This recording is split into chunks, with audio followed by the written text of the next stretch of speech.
Well, we're back. Trash Brothers podcast back in studio. We were live last night, but you couldn't hear a fucking thing we said. So, cheers to the redo. This is Nick from the Trash Brothers podcast. I am your host, Out of the Box, with the Out of the Box interviews. And we're going to rehash some of the things from last night, but what's special about tonight's podcast, we can bring you guys in live. I see there's no one viewing, so let's fix that. We can invite, copy the clipboard.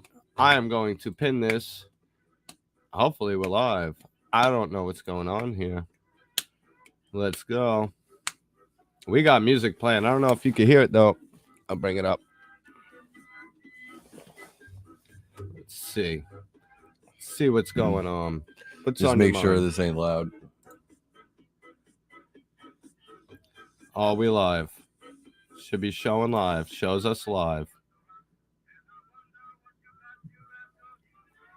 All right.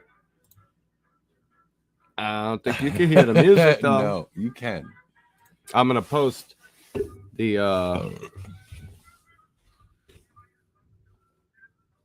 This 1950 song is kind of crazy though. I'm talking about cutting people's ears off and shit.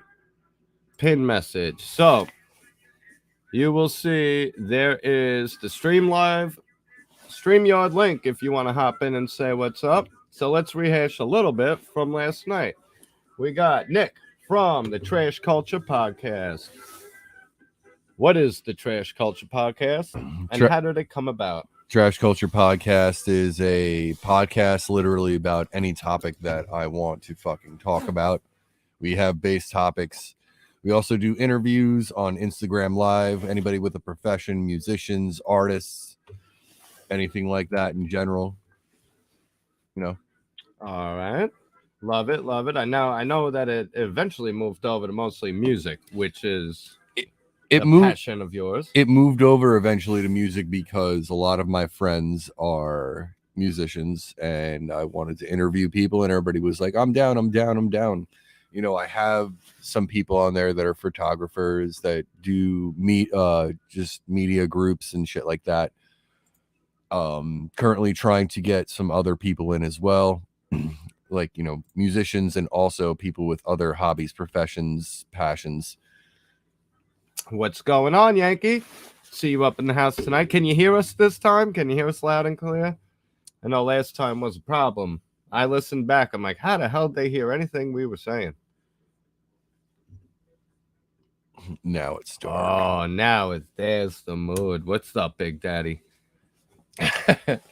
All right, so he interviews a whole bunch of people. You got to check him out. He's on Instagram, Trash Culture Podcast. Tonight's kind of a redo. Anything you might have missed last night. And if you see that StreamYard link, it should be pinned in the comments. You're welcome to hop on with us, hang out for a bit. You know, it's Saturday night, a Sunday night now. It's a Sunday night. I go back to the mountains tomorrow morning, and well, we figure, you know what? It's a little unconventional to do a redo. We're not gonna try to recreate what happened last night, but we could rehash some of it, whatever you all missed. Yankee, what are you up to right now? You want to hop on, say what's up? I wish you could hear the music that's going on right now. It's some pretty cool old school retro stuff. You guys could talk about Florida. All I can really talk about Florida is just like Universal. You know, he gets to go into the parks for free since he works there. Yeah, but that don't mean that like buying items and shit and food is free. It's discounted, but it's not. I would ride the ET ride over and over and over again. But sad to say, they're closing it down. It's for maintenance purposes, but maybe they might be closing it down. They closed down Back to the Future, and now it's Simpsons World. Simpsons World. Yeah. At least they're replacing it with something decent. The DeLorean is literally off to the side, and you could take a picture with it. Oh shit. Yeah. There's a guy, I think, on Long Island. He's got like 25 DeLoreans in his backyard. I would buy one if I had the money. Right? I That would boy's buy one. like looking at it. This is my retirement plan. Basically. But E.T., man, I remember that distinctly. I haven't been. I've only been Universal Studios once. I think I was like 9 or 10 years old. This guy over here teared up on his last ride on ET. Oh my god, because Fair enough too. thought it was gonna be the end of it. Like that's the end of a childhood. Of an era. That shit's been around for what, 30 years, 20 years. Probably 30, maybe. I'm Somewhere. not entirely sure. I remember that, the Ghostbusters, and the Earthquake ride where you go on the subway. Earthquake? Yeah, you go down like in, and then like the whole thing rumbles and the subway station collapses and you see the buildings and like a car comes sliding down. It's like a That might be where Transformers is now. I'm not entirely they sure. took away Earthquake? It's not there. The only thing that's bullshit. really old there is obviously Nickelodeon Studios is not there. Basically the only old things is really E.T. The Mummy ride's still there. So there's that. I mean, basically what they have is like in the theme park, like Minions and shit and Shrek in 4D, whatever the fuck that means. Whatever the fuck that means. Now, see, I'm looking out because Yank says he's going to hop on in a few minutes. I'm not sure where that would pop up that there's someone waiting to hop on. Who else do we have watching? I see we got 2 viewers. I wonder if one of them is me. I Well, wonder if one of them is me. well, going back to some of the shit they couldn't hear last night, why don't you give a shout out to your boy who was your favorite interview? The Nick, what's his name? Oh, Nicholas Pernito. Shout out to Nicholas Pernito of Gold Hive Media. Very fucking intelligent dude. Great conversations always. So, he was always more than welcome to always be a guest on the Trash Culture Podcast. And you're going to be bringing it back on a regular basis, I'm right? gonna when are you planning on hosting your lives so people get an idea of when and where to look for it? Right now, it's going to be on Instagram Live like always it was. I'm in the works right now of having more guests, newer guests. There's going to be also returning guests, but there's going to be newer guests as well. This guy, they lost mine in the archives. But I'm talking more about a schedule. What days, what times about, you think? That's always like it was. It always had to do with my work schedule. So there was a period of time like in October where when I was working at Universal, I was working from like 4 to 1 a.m., 5 to 2 a.m., 7 to 3 a.m. So I couldn't really do the podcast, do a live if nobody's going to really be viewing it. It's going to be during the day. We're doing it now. We got 2 viewers, one of which I am. So one of which I am. We got to start somewhere, right? Oh, we lost the viewer. I wonder if that means he's coming on. That'd be cool. You'll get to meet Yank. He's a New England Floridian, which kind of it's like you, a New Yorker Floridian. Well, he's from Massachusetts, I believe. Massachusetts, which is cool. He moved down to Florida, and he ain't coming back. He came back just for the blizzard. Yeah, just for the snow, just in time for the snow. Hey, he regretted that. Oh, that was bad, man. The only thing I know about that I've been to in Massachusetts is Worcester and Salem. Worcestershire. Man, quit arguing. Worcester was cool. Worcestershire. Not Worcestershire. Worcestershire. Quit arguing. Yeah. So, as you were saying, Worcester and Salem. Salem was pretty cool though. Worcester has a venue where they have hold the New England Metal and Hardcore Fest called the Palladium. I've been there a couple times. It's weird over there though, because if you go down that block that the Palladium is on, each block either gets nicer and nicer one way you go, or it gets more ghetto. Salem was cool. It was nice. Everybody was nice as fuck. You think people, when you go there, you're like, I'm from New York. I'm like, fuck you. No, they were very nice and shit. Very small ass town. And there was one place though where I would not get breakfast food from anymore if I ever went to Salem. Oh yeah? Yeah, it's called it was cool. Aesthetically, it was cool. It was like called the Ugly Mug. And it was like they named it after you? Yeah. Oh shit. the, The ugly mug. I see you, Yank. I'm gonna bring you on as soon as he finishes about his ugly mug. the ugly mug was like basically it had like a mug in the window with a weird fucking face, and I got a chorizo breakfast burrito. It was all right. It was good, decent. My friend got steak and eggs, and he was very adamant of me trying the steak. And I'm like, no, I'm good. He wanted to put his meat in your mouth. Oh God. Well, that's a shout out for Gutter. He literally was like, we slept in a car the night before because we couldn't get a hotel room. And we're like, I'm fucking half asleep. And I like take the piece of steak, I cut it, I try a piece, I put it in my mouth, and I'm just have it halfway hanging out of my mouth. It tasted like it was cold, one, and it tasted like they put salad dressing on it, which I don't know if that's what they do in Massachusetts, but it's kind of weird. We're bringing on Yank. He'll be able to tell you. Yeah. What up, buddy? What's going on, brother? How the hell are you? I'm good, man. I'm good. What's up, Nick? Is it? Yeah, man. What's going on? Nothing much, brother. Same old same. Got you. You know, just hanging out on a Sunday night. Figured I'd come and check out my boys again. We got cut off last night with Rick's shit, so I figured I'd come on and see what's up. Are we allowed to swear on here? We could swear on here. Fuck, shit, ass, and the whole deal. I mean, it's not like they're going to monetize my channel anytime soon. So this is more about reviving. I'll make a new channel again, and we'll take it from there. But Rick did us a favor. You couldn't hear. How the hell did you hear anything we were saying last night through all that music?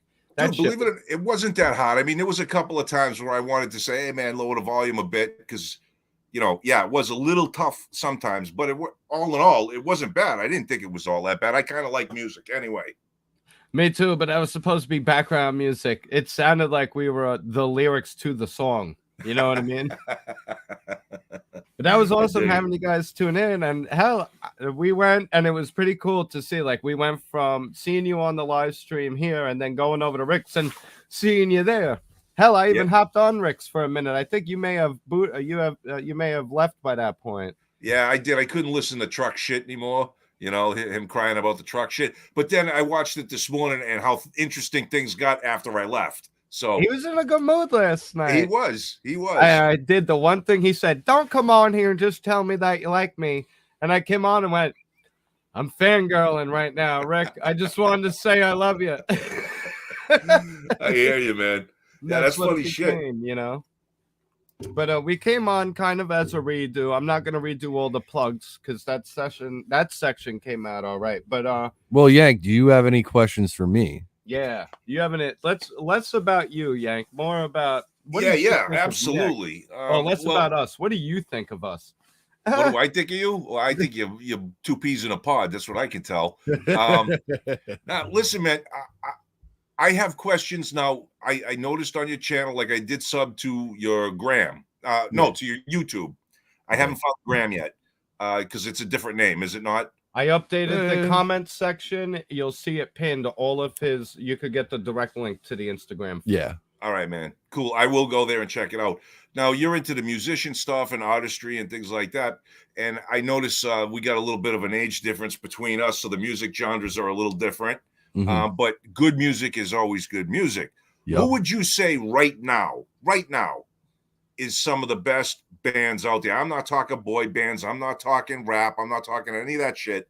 Who do you think right now musically is the best band out that someone my age could pay attention to? Because I don't hear anything anymore.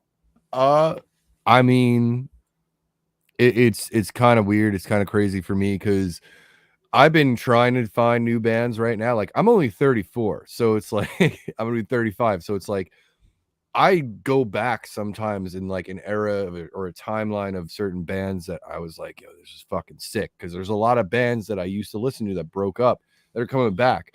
But right now, I would say my two of my dudes in the band Fit for an Autopsy. There were two of them were originally from Long Island. One of them lives on Long Island now. One lives in Arizona. They're pretty tight. Who else could I fucking shout out to? I'm trying to think really hard here. What level of metal? Like are you what looking level? for? Yeah, that all depends. Do you like that heavy slamming breakdowns with the pig squeals, or Then I could say Ingested and a whole bunch of other bands. Shadow of Okay, Intent. Shadow of Intent's dope. What's the one with the Reclaimer? Who sings? Not Volvodanya. I know. Volvodanya. He loves. Don't look that up. Okay, all right. I mean, you could. The music's good, but don't look up the meaning of the. I mean, it all. Volvodanya? Yeah, it all depends. Like, if it's metal, is it hardcore? Is it death metal? Is it because the one thing right now I know that like in the late 80s, early 90s and stuff, there was hardcore, like hardcore punk. There was metal. There was crossover, which was like a little bit of both. There was thrash. There was death metal. Now there's like subgenres like gent. If you're talking about gent, there's this band that has a female singer called Spirit Box. They're really good.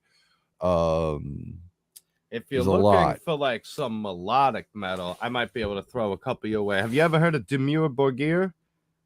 No. They're like a Norwegian. It's like symphonic black metal where there's They the are like grand orchestra, but it has some of that heavy hitting double bass. Like, I mean, it is high energy, but yet very melodic and full on orchestras with them. And it's incredible how you take death metal with the and the Right. double bass and slam beats, and then you have a full on orchestra, and it's just magic. Yeah.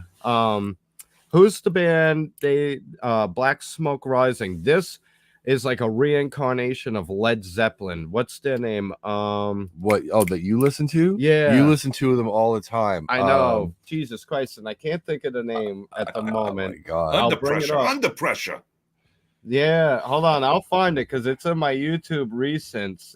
Greta Van Fleet. Oh yeah. Greta I heard. Van Fleet. Now, a helper, my work helper, put on this song, and I'm like, now I grew up listening to Zeppelin and all that. I'm like, the fuck, Zeppelin came back, and he's like, this ain't Zeppelin. I'm like, that's fucking Zeppelin. Now they say that they're industry plant, but man, their music is jamming. And he said that he trained his voice over the years to be able to sound like Robert Plant. You know what I mean? And Dude, it really is like the reincarnate. So it's modern. It's a modern band bringing back that old style. Right on. And well, two other new bands is 25th Mission and Gen X. You know, they're bringing back that good old school, and they're new. Bobby, You know? what about Slaughter to Prevail? Slaughter to Prevail is Russia. great when that's like when you want to replace sheetrock the next day and you're in one of those amped moods, and it's like that's some heavy thrasher. I mean, that's mosh pit music. There's Right, one right. band, actually, I'm wearing their hoodie that's from Massachusetts. Bury Your Dead. Oh, okay. Right on. They're from Boston, Massachusetts, actually. They've been going since like the early 2000s, and it's crazy. The vocalist is actually a math teacher. So yeah, we get some crazy people out in Boston area that drop in the music scene. I mean, you know, like for me, man, I gotta be honest. I stopped really kind of following bands when things went the grunge route. That's kind of when I fell off. The 90s. Yeah, believe it or not, man. Mid 90s. You know what I mean? Like there's some that I guess classify under grunge that I will listen to. Like I like Pearl Jam, and I like I like when Temple of the Dog came out. A lot, I don't know, man, a lot of it, but I just like when Nirvana came out, I was like, oh, nothing for me. You know what I mean? But I like all kinds of other shit, you know, Flotsam and Jetsam. You know, of course, I mentioned Motley Crue last night, Iron Maiden. Then there's, you know, I like ZZ Top. I like all kinds of shit. I like Zeppelin, Sabbath, a lot of the older stuff. And like I said, I fell off following mostly because I stopped driving in the sense like I just started motorcycle only, and I didn't have tunes on the bike. So it was just strictly motorcycle. I get out of the car, and that's always when I was listening to the tunes. The engine is all the music you needed then. That's it. You know what I mean? You got to keep your knees in the breeze and focused. So there was no point in really putting in a stereo of dropping headphones on. And, you know, a lot of the music I just wasn't fan of. And I got to say, like, you mentioned Sweden and stuff. You familiar with Yngwie Malmsteen? yeah. I used to be able to play his music on the guitar. Before I shit. stopped playing, I was covering Ingve tracks. And Nice. well, it sounds awesome until you wait Until 10 you- years to start playing again. And it's like I can't even remember the notes to some regular rock songs. And then I listen to a recording of me playing some Ingve, and I'm like, God damn, I was amazing. Like, you're almost a fan of yourself. It's like, I'll never get back there. After years of twisting wires and the muscle development, they're just not as limber, and you can't, you know what I mean? Right. Yeah. You know, so as amazing as it was that I was once able to play that, it's very sad to know that I can't play it right now. So, I mean, it's going to be a long road back, but I heard he was a dick in person. Oh, the total dick. But man, when he would get on with that orchestra, Major I used to prima put that donna. on to go to bed. A little thing. It's funny if Amanda ever sees this. When she first started hanging out with me, when it was bedtime, I would put on a Thunderstorm and Ingve with the entire orchestra, the hour-long edition, and it would just float you off to sleep. You know what I Right mean? on. Or what he would also do, because I used to live with him. Sorry to hear. He would put on this one Greta Van Fleet song, and I thought it was Zeppelin, and I just hear, and I'm like, is that Robert Plant? This guy sounds exactly like Robert Plant. But to go to sleep, he'd put this guy on Lionel, and then put on The old Fallout. swing jazz. Yeah, all from old the school. 40s and 50s. Yeah, man. 20s, 30s, 40s, and 50s. Good old swing jazz. So like I'd fucking smoke a little bit, and then I'd be sitting in the recliner, and he's just on the computer like he is right now, and I'm just sitting there. I'm like, I just got back from Canada and going up and down New York, like fucking like upstate, back down, upstate, back down. So I needed some type of decompression, and that was definitely one thing that was a great decompression for me. Yeah, man. We called those the farm stand days. Oh, Where I yeah. was living, I called it the farm stand because it was an old country style house. And I started with COVID, I started gardening for the first time. So I was growing peppers, cucumbers, Nice. bush beans, like every kind of vegetable that I could. I didn't mess with tomatoes because I don't really eat them. And then one day I found, it's legal now. Fuck y'all. I found a bag of seeds from a childhood hobby of mine. And I just decided to plop some down, and I let nature do its thing. And one day I walk out and it was like a rainforest. I was like, Jesus fucking Christ. So we called it the farm stand. And Nice. it was a wonderful time period. We all miss it. I don't miss the landlord. I No. don't miss all the chaos that came with it, but it became One a zen arm den Pete. for all of my friends because they would come over and it was like all of your troubles disappeared from the moment you entered. There was always some music on and good people around and some laughs, and you leave all your worries outside. It was a safe haven, basically. It's just like, if you're gonna be an asshole, then you can get the fuck out. Like, Yeah, literally, man. If you were just being a piece of shit, like you were just starting shit, you fucking had to go. We had no room. Don't mess with. Don't mess the vibe, man. Don't mess the vibe. Yeah, So, look, those are the golden years of our fucking youth, man. And I can tell you, as a guy who's staring at the fucking hind end of 60 now. Jesus Christ, you wear it well, man. Yeah.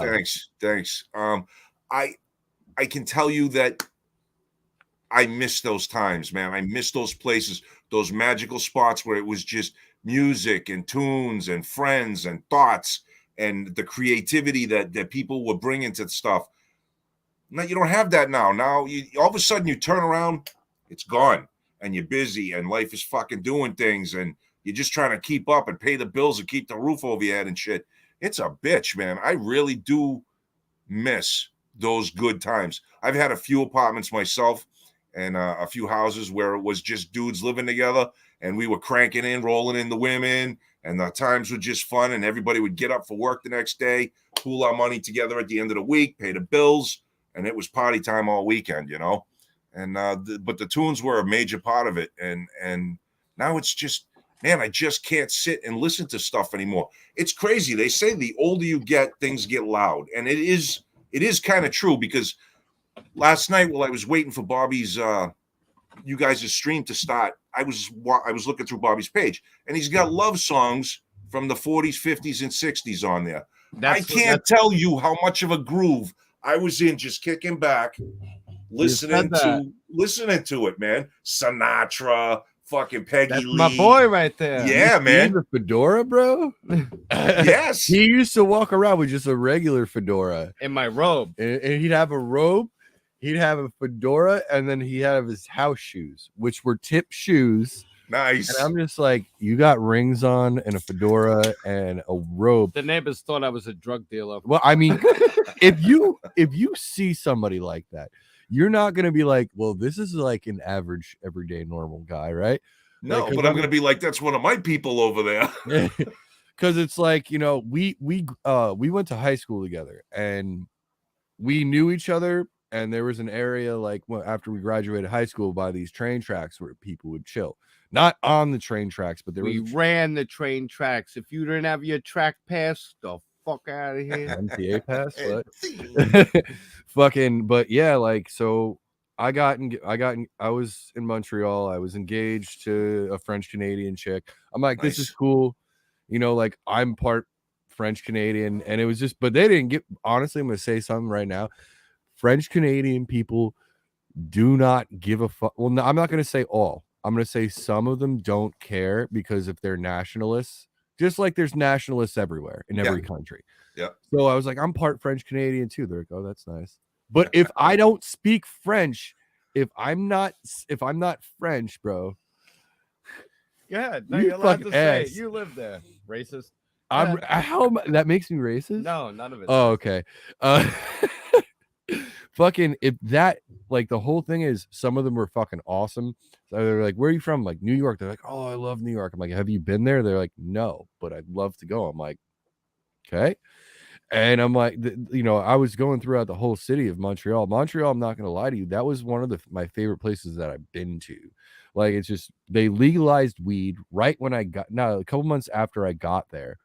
The prices at the dispensary were cheap. It wasn't like, all right, $50 for an eighth. It's like $20, $20 for a fucking eighth. And the most expensive one was 27, but that's Canadian dollars. Oh, yeah. And to us, that's like $15 to $25. But anyway, I'm digressing here. So after I left, because it was a very toxic relationship, I took a rental down from Montreal to Brooklyn to meet up with my friend. So he'd come scoop me. We stayed on Long Island for a night. I went upstate to Treadwell. It was by Delhi for a month. Came back down to Long Island. I lived in a hotel for a couple months. I had nowhere to really go. I was collecting unemployment at least, which was a good thing. But, you know, with jobs and everything in the beginning of the initial pandemic, you couldn't really find jobs. Right. So I linked up with Bobby. I started buying off him. No, you didn't. Oh, yeah. Fuck, this is live. I started buying, like, you know, beer off him. He started doing craft beers. Right. No, I had friends that, you know, I would just link people together. That's he all. would, yeah, make friends, introduce. Technically, I was the one that was like, I know a guy. Here's his number. Yeah, basically. Yeah. I did. And so, like, every time, like, you know, I'd go over there. I ain't got no use for that shit. Yeah. So. He'd be like, "How it was my birthday?" One time, it was like, "Oh, happy birthday! Here's some gummies." Okay, that was great. And then he passed out. And then I'm like, all right, I'm gonna go home or back to the hotel. But then I went upstate because this one girl, I asked this girl, because I'm sitting in the hotel, I'm like, what the fuck am I gonna do? So this girl lives in Troy, and I asked her, I'm like, yo, is Troy cheap? She's like, do you want to move to Troy? I could come pick you up right now. Didn't know her really at all. So I was like, okay. And she messages me. She's like, crazy. Hey, maybe if we hit it off, you could sleep in the room with me. And I'm like, what the fuck? I'm like, okay. So she's almost at my hotel. She goes, yeah, I'm just finishing like a personal of Jameson. And I'm like, you're drinking and driving. This ride upstate tomorrow is going to be interesting. So I found out that she had like 5 kids, bro. She was my age. Whoa. Her baby daddy was still living there, and he was moving out. He just needed a place to stay, so she was being nice. So I, like being civil and not having the same room, I guess I give her credit. And then one of her friends was living there, so there's like 2 living rooms. All the kids are living throughout sleeping throughout the living rooms. One sleeping in one living room, one sleeping in the other, and I'm sleeping in an inflatable mattress in one of the living rooms. And one of the kids keeps showing me these anime cartoons, and I'm like, I'm not really in the anime, and I'm like, okay, I guess I'll just sit here. You're and into anime. So I got me. Yeah. The old school anime. I remember you saying. Oh, yeah. The beginning stuff. Yeah, man. Like Gotcha Man, which was in the United States, G-Force. Then there was Star Blazers and Force 5. Check some of those out. But as the FBI now writes their search warrants, what? Oh yeah. This poor bastard gets himself stuck up in Troy, and I got a phone call from him, and he's like, "Listen, I gotta get out of here." And I was at the farm stand at the time, so I was like, "Listen, this is what I could do." And you know what it's like when somebody needs a place. You're like, because saying yes to someone coming in is a different. That's easy. Yeah. It's when it's time to go. Yeah. It's fucking impossible. So I was like, all right, I'll give you 5 days. You come down, stay with me, get on your feet. Now, I had just gone through some crazy relationship shit myself. So I brought him in, and I was like, listen, no rent, no nothing. Start saving your money. Here's keys to my Jeep. So you have a car, you have a place to stay. And for me at the time, I've never really lived alone before, and I didn't handle it well. Suddenly going from, because I had that 10-room high ranch house with roommates and family and friends all the time to just nothing. And I'm like, where is everyone? I'm not used to this nothingness. I was going crazy. You know what I mean? Yeah, you were. Yep. So to have me and my boy, it was nice. And even if it was just us chilling with Letterkenny on and some oldies playing, you know what I mean? It was 2 guys and a cat. I mean, I'm sure that's in some websites, it's not what we're talking about. Let me Google that. I think something kinky's going to come up with that. But yeah. But that's when he came back down, and then cool. We had that farm stand time, and it was a great transition period, I guess. But it's one that will be forever missed, because there was friends that would come and go. They would show up. Everybody misses the Zen Den, the farm stand, because no matter what was going on in your life, there was no drama there. You show up, there was music playing, food to be ate, the fridge was always stocked. You know what I mean? Mm-hmm. And it was a wonderful time. Oh, wait, that's because this guy would order Chinese food, take a few bites, leave it in the fridge, or order get McDonald's or something, and then I'd see stuff in the fridge and they'd be like, I gotta throw this out. I'm like, you know what? I'm not paying anything here. He's not letting me pay anything. I'm gonna bring food in and I'm gonna cook. So I made wings and shit. Nice. I made fucking steak and all these things. So nice. I'm not gonna, because I'm not the type of person that's gonna be like, all right, yeah, cool, you're gonna give me this, I'm gonna freeload. Nah. Right. I was raised differently, So basically, it was like having a roommate, just basically it was. And for us, it was kind of like he was going through some shit. I was definitely going through some shit, basically having no floor under me, and also just broken up with my ex-fiance. It's just one of those things where it's this is a healing process right now. This is the time to decompress and everything else like that, and I showed him some bands, like Vulvodynia and all that. Tell him about the time you saw the ghost in the apartment. You didn't want to talk about that. This boy freaked out so bad he went in his bag, pulled out sage, and started blessing the fucking house. There was a ghost. It works. Something went quickly past. It moved my chair, and then when we both looked at each other, and I'm like, what? All right, let me explain to you. See how we're sitting at the computer right now? Yeah. I thought it was Nick. Something moved past and turned my chair, and I'm like, oh, excuse me, sorry. And I went back to the computer, and then I looked to my side, and I see Nick on the couch, and I'm going, the fuck are you doing over there? He goes, It wasn't me. And then we both looked to the left towards the kitchen area, and there was this guy just standing in the doorway. And we were both like, oh shit. And he turns off the music, fuck this, starts turning lights on, and then he grabs his sage. And I was like, well, fuck you. Obviously, he liked the music. We were all having a good time. You're not ruining the party because you No. freaked the fuck out. And I was like, fuck you. If I you're thought that, it was somebody I that was said, actually you got in a the problem. fucking house. Yeah, Show man. yourself. Make yourself known. Make your presence known. And he was freaking out. Don't do that. Don't do that. I was like, you're not ruining my party because a ghost liked the soundtrack. Well, you you son don't of a bitch. poke and prod an apparition, but You also know? we had the back door open. Why else would it show itself? It liked Also, the it could have music. been a dude.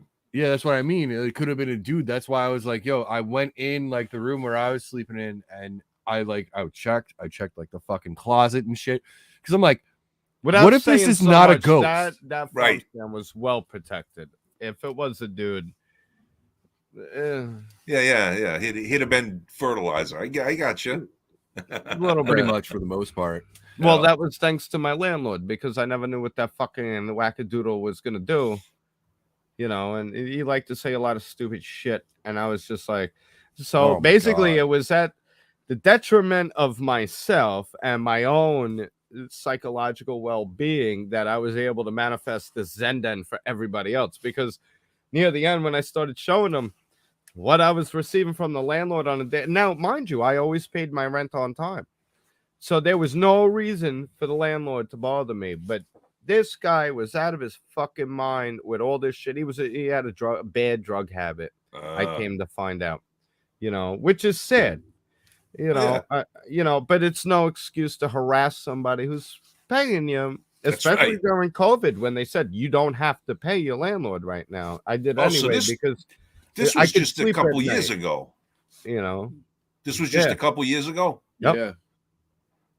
right when COVID started. Oh man. Like 2020. September of 2020. Yeah.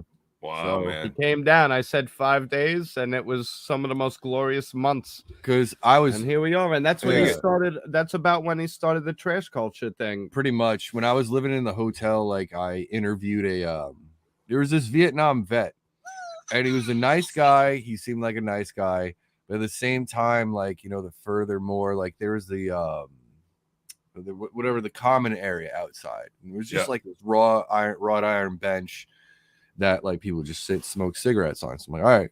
So he would come by and just talk, and like he would tell me these stories, which I appreciated because war vets don't talk about stories Not unless usually. unless it's another war vet. Right. So I was humbled by that. Also, my grandfather was in the Korean War, so I was like, my grandfather doesn't even talk to me about that stuff. So I appreciate that a lot. On my birthday, he gave me. Do you still have that? On my birthday, I'll he never gave get rid me of it. The walking a stick. walking stick that has like a badge that says It's hanging Vietnam in Maggie veteran. right now. It's hanging in Maggie. It's in Poughkeepsie, Nice. New York. So Nice. I basically had the interview with this dude. He had a lot to say. You know, one of my buddies out here, he had like the same type of equipment Bobby does. He had like 4 mics and shit. He was doing his own podcast, and I was just like, I want to do a podcast. I'm like, a lot of people have been telling me like I have a voice for radio. Like my grandmother told me when I was 16. You just got a good voice. When I on was the like- he airwaves. does. Thank- I'm annoying. I- I'm annoying to listen to. No, I no. sound like fucking Pesci. Hey, what do you think? I'm funny. You sound like Pesci. A little. Well, that's Italian. I got a face for radio and a voice for mime school, as I put There it. you go. But he's got the voice. He's got I'm the that- other way around. I'm ugly as fuck. Look, man, I ain't giving radio. compliments to dudes or anything. Oh you no, know what I mean? ain't saying It's to do like, that. I'm yeah, just no, your saying- voice is good. You'll get, yeah. Thank you. No, yeah, I'm just bad at taking compliments in general. But No, I hear you. what I'm saying is like, yeah, I started getting into it, and I was like, you know, like my friends like, what topics do you want to talk on this? I'm like, why am I gonna be pigeonholed to one fucking specific thing? Like, I don't want to do that. And I'm like, well, our culture everywhere is trash right now. Let me call it trash culture. All right. Well, Trash Culture Podcast had it opening to the first episode on YouTube. You've I believe you said you heard it. Yeah. Coming back from Canada and everything. You're eating the mic. Sorry, I'm eating the mic. Good. But it evolved into like a lot of different things, and it was progressive for me, especially in the mind state that I was in and everything. It gave me some type of, event way. I used to be a vocalist in metal bands and stuff, so I didn't have that. So this was a good, it was very cathartic for me. Right on. So, that with that, it's just, when I got to Florida, I didn't have any of the equipment because it was my boy's equipment. I was trying to, with the person I was with at that time, I was trying to, rebuild myself and rebuild a life. And it's tough to do when somebody is holding you there for their convenience. Well, it was just because, you know what it is? It's just that, things just don't work out. That's all I'll say that. And yeah. I personally, like, it was just for mental health reasons. I came up here for both parties, not just for mine. And so you're not living in Florida no more. You're back up in New York. I'm not living here either, though. Well, I'm staying at a buddy's. Gotcha. Like, I told them, I got a room. Treat it like a vacation for there you now. go. Yeah. Just a reprieve. I can go back to my job if I want to. I can go back. So, but he's looking for a place to stay if he were to go back down there. You know what I mean? I have to be looking for a room for rent. So that's like anything that's close to Universal in Orlando. That's like the whole thing. And well, we're looking to get his Trash Culture podcast because it took off. Guess when you're at that point where it's like, fuck it, I'm gonna throw this at the wall, and it's all you got going on, and he started going after it. It started exploding where bands and band members wanted to be on this podcast. People would tune in, and he started getting a regular following. You know how it is when you start getting that momentum going. Right. You know what I mean? And you're building it from the ground up. So I wish Instagram, if you're fucking listening, be able to go live from the computer. You can't go live from the computer. You can only do what he does over the phone. Oh, no shit. No shit. I didn't know swear that. to God, I downloaded this thing called yellowduck.tv, which allows me to broadcast live on Instagram from my computer. But you can't see the live. You can't invite people on. You can't. I was throwing it blind, and he goes, "You're live on Instagram right now." I was like, I have no way of knowing. You basically got to jump through hoops. There's like different apps and shit that you have to like screen capture and stuff like that. So it's like it's a headache. I usually just use a fucking ring light and my phone, and I just plug like these like fucking big ass headphones into my phone, and that's how I used to do it. And I had a backdrop, a tapestry that I use as a backdrop, and I got a lot of momentum when I switched to Instagram. I got a lot, and it was unreal. It was like bands that I listened to, like I got to interview. There was a couple bands that cool. That was like, like, because I went like, this is gonna be a shot in the dark. There was this band called Dead to Fall that's from Chicago, and I was like, hey, this is a big shot in the dark, guys. I was wondering if you'd want to be on the podcast. I've been a fan of you guys since 2002. I heard you guys are back, so blah blah this and that. And one guy's like, where are you located in a podcast? Like, where are you located? I'm like, sadly, I'm in Florida. I'm in Orlando. You guys are in Chicago. He goes, the vocalist is like, well, I'm in this part of Florida. I'm like, holy shit. All right. So we couldn't meet up. We just did like, the FaceTime and like kind of like video chatting thing.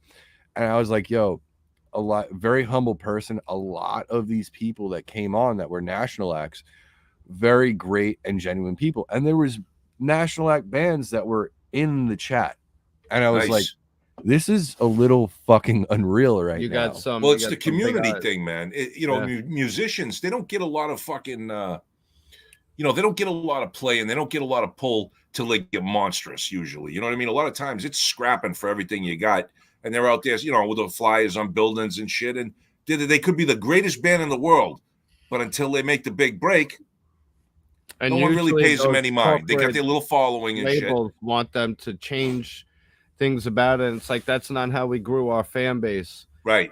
And then they become quote unquote sellouts. You know what I mean? Well, that's because the difference, because once social media hit with everything, social media is the biggest double-edged sword. Oh, like fucking for sure. Yeah, like if you have like there's a plethora of bands on social media. There's like a plethora of like us doing podcasts and shit of doing this. So it's like a dog eat dog thing. Like when there was no social media, I feel like musicians or anybody doing any type of thing that has to do with social media right now to promote, it was kind of harder. Not harder in a way, but it was better for people that had the more talent, because it took a lot more footwork to get the word out there. Yeah. And well, the other thing too was you didn't have the blast you could put on with social media to people who would never be in your area, in your sphere of people that listen to the music. You know, like I know a few bands from back home that are still, you know, they're knocking pretty good now. I mean, they're doing all right, but they're still doing the smaller gigs. They're not arenas and stuff. But back when they started and I was following them, they were a bar band, you know, but I would go see them every fucking week. And every week I would try to bring some people with me. Yep. And they would just grow and they did, you know, they do all right. But now with the social media, you could throw, like, who's that?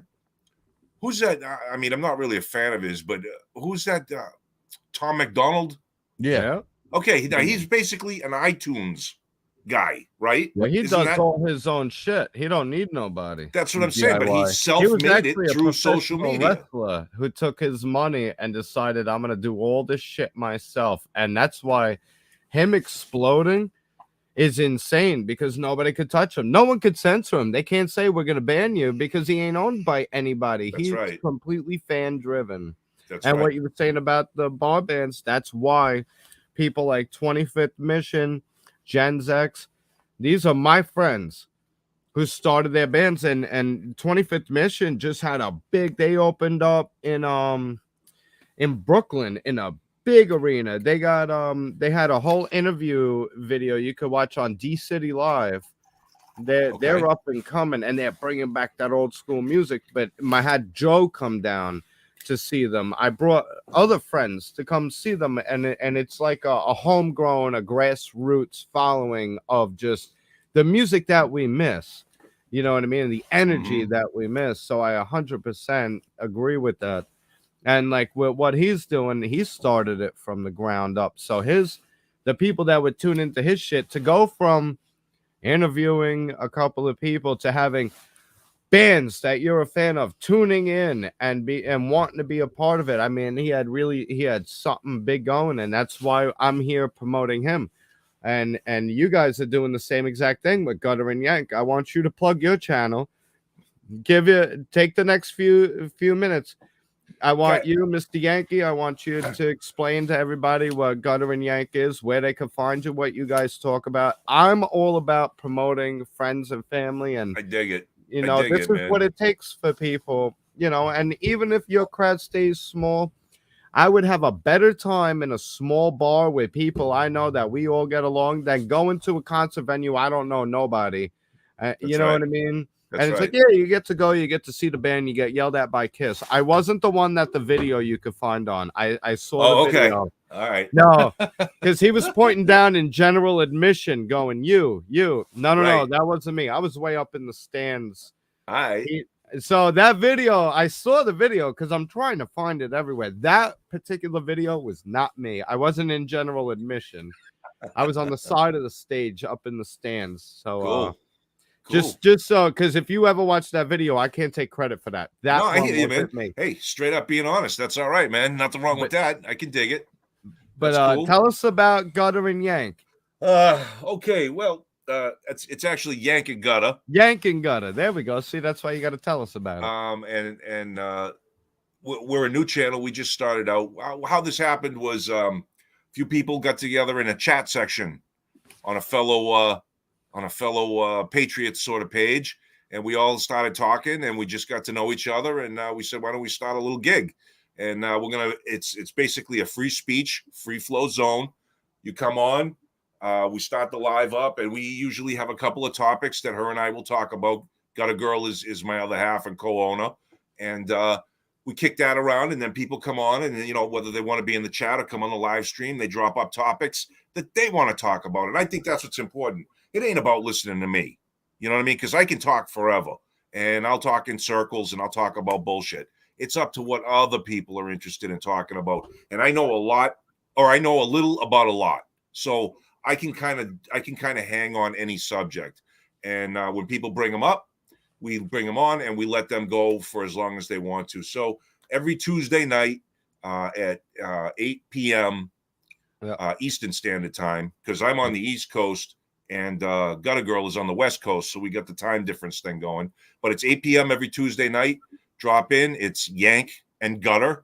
That's Yank, YANK dash capital N dash Gutter. And you guys can find us there. I'm going to drop that in the comment section. I appreciate so that. Come see you. Yeah, well, man. you guys Bobby enough. managed. Actually, and it's okay to say it. We all met on Good Luck Rick's Good That's Luck right. America. That's right. And when I saw they were doing their own thing, I had to support Tuppy, whatever the case may be. Shout out to her. She had started the original one, and then she did.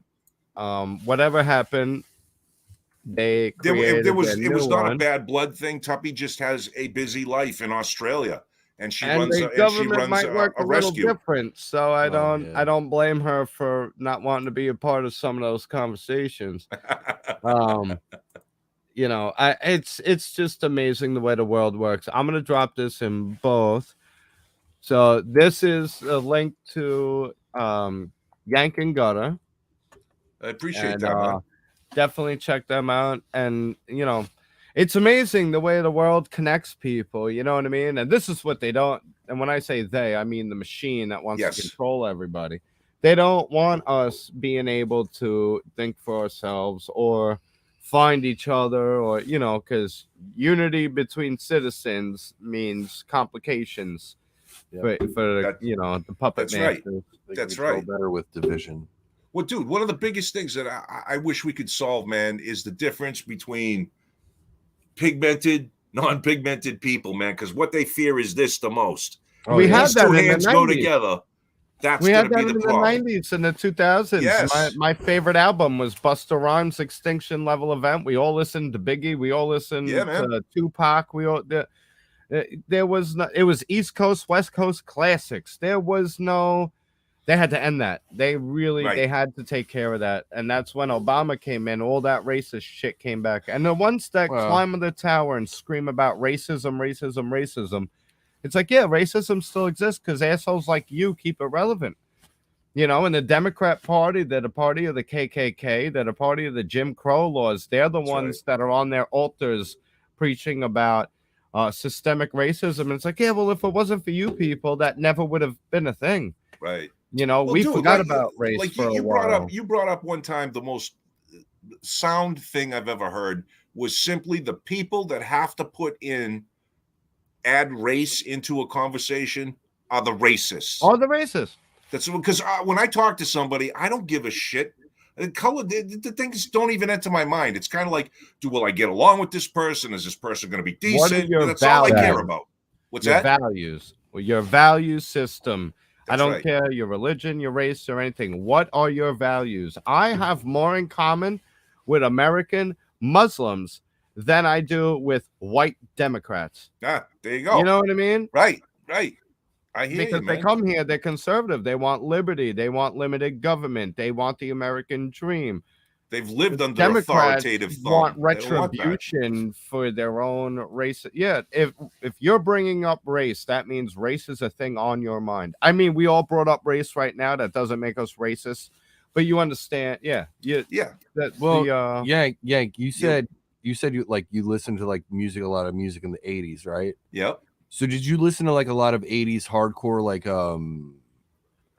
Agnostic Front or Madball or Blood for Blood?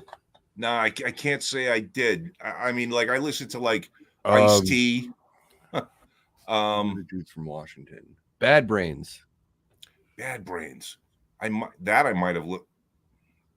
Shit, I would have to see the album cover to remember. To be honest, the point is like what you guys were just literally talking about, and the one thing is that the government is fucking afraid of is unity, and that's what like hardcore music is derived from punk.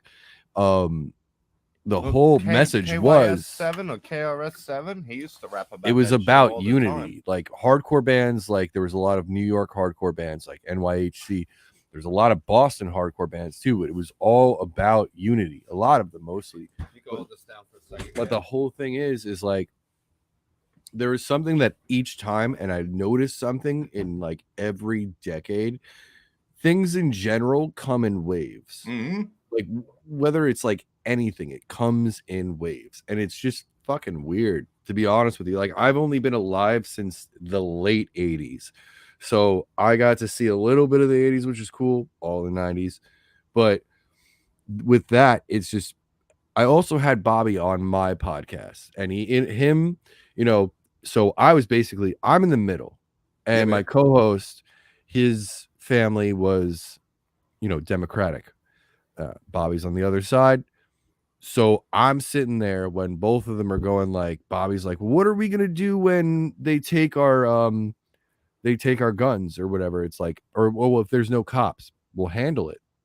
And that my co-host said, he goes, what if they take our guns? We'll handle it. Adapt. And I'm sitting there and I'm thinking, I'm like, all right, I'm just listening to both of them go back and forth, and I'm like, hold the fuck up. You both are saying the same fucking thing. If the cops are gone, okay, they're gone. Handle it. If they try to take our guns, who the fuck is taking our guns? And also, there's people that are civilians that are ex-military. Oh yeah. And there's a lot of people in the United States that have guns, dude. So if they try to take our guns, who's really going to do that? Military. Right. Well, I don't. When you see those blue helmets, That's great. But that's the thing is, there is when people realize that there's a way bigger population than our armed forces. If we were in China, I think it'd be different because their armed forces is huge. But I think that if everybody just woke the fuck up, because basically a message in my podcast is about unity. Nice. At the end of the day, the big message, the silver lining about it is unity, because that's the one thing that, you know, the higher up, they try to control, that is afraid of. That's what I was just going to say. They do it through fear, bro. They know everybody's fear points, and they put pressure on those points for each individual group, and they try to separate us all through those. You got to be afraid of him. No, you're going to be afraid of him, you know. Yep. And really what it is we got to be afraid of you guys telling us who to be afraid of. Because that's like, and they'll play on it. They'll play on it. You know what I mean? They'll be like, oh, this is real, even though it's not real, or this isn't real, even though it is.